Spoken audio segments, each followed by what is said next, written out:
This time, we're going to use FLSM to subnet Class C networks. We're going to go through several simple examples. In the first example, we need to answer how many subnets can we fit into a Class C network if each subnet has at least 10 addresses. Let's think about this for a second. If we need 10 addresses per subnet, we need to figure out how many bits we're going to use for our host portion. In order to create at least 10 addresses per subnet, we're going to need 4 bits for our host portion. 2 to the power of 4 is 16. If we used 3 bits, that wouldn't be enough because 2 to the power of 3 is 8. So we're going to use 4 bits for our host portion. That means we're left with 4 bits for our subnets portion. Since we started with a Class C network, which is /24, which means that 24 bits are going to be used for the network portion, and we've decided to go with 4 bits for our host portion, we're left with 4 bits for our subnetting portion. So in our subnetting portion, we can create 16 different combinations or 16 different subnets. Let's look at an example. Let's say we started with 10, 10, 10, 0, /24, of course. So in binary format, that would look like this. If the first 24 bits are the network portion, and we use the last 4 bits for our host portion, we're left with 4 bits for the subnetting portion. In total, that's 16 different subnets with 16 addresses per subnet. Now we're going to take this answer and these 16 subnets that we have right here, and we're going to look at some further questions. Question number 1. Is address 10.10.10.72 in the same subnet as 10.10.10.80? Let's look at what these 16 subnets look like. So the mask for all of those subnets is /28.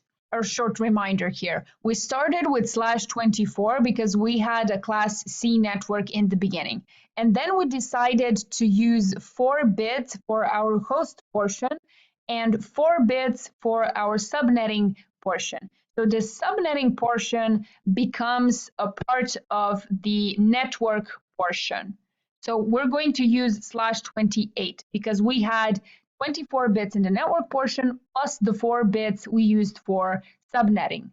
Okay, so subnet number 1 went from 10, 10, 10, 0, and with /28, it means that the broadcast IP for this subnet was 10.10.10.15, because when you take the host portion, which was 4 bits, and fill that with 4 ones, that's 15.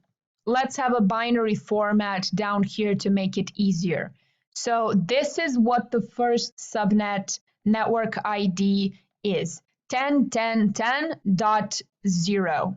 The second subnet network ID is going to be the next address after the broadcast address from the first subnet, which is 10.10.10.16.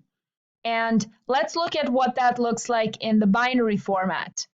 So we just changed the last bit in the subnetting portion. The broadcast address in the second subnet is going to be 16, so this one, plus 15, because we would get 15 if we switched these 4 zeros into 4 ones. So that's 10.10.10.31. Third subnet is going to go from 32 to 47. And then fourth subnet is going to go from 48 to 63. And then fifth subnet is from 64 to 79. And we can already see that the answer to our question is no, but let's look at the sixth subnet, which goes from 80 to 95. Now we're sure that these two addresses are not in the same subnet. 10.10.10.72 is somewhere in the fifth subnet, and 10.10.10.80 is the network ID of the sixth subnet. Next question. Could you allocate the address 10.10.10.96 to a router interface? A router interface is just like any other endpoint device within a network. So you can't give it a network ID or a broadcast IP address. You can allocate any other IP address within the subnet, but the network ID and broadcast IP address.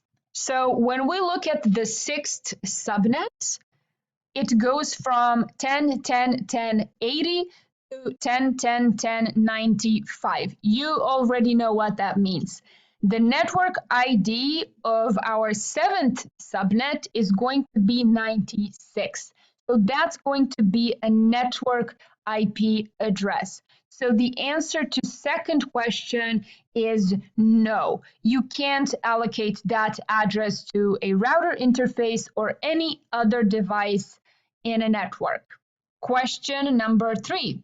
What's the first address you could allocate to a router or any host in that range?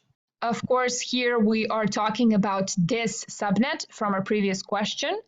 And as we saw in that table, this address 10.10.10.96 is a network ID. So the first usable IP address is 10.10.10.97. And that address can be allocated to a router interface or a computer or any other device on that network. So our answer here is 10.10.10.97 is the first usable IP address.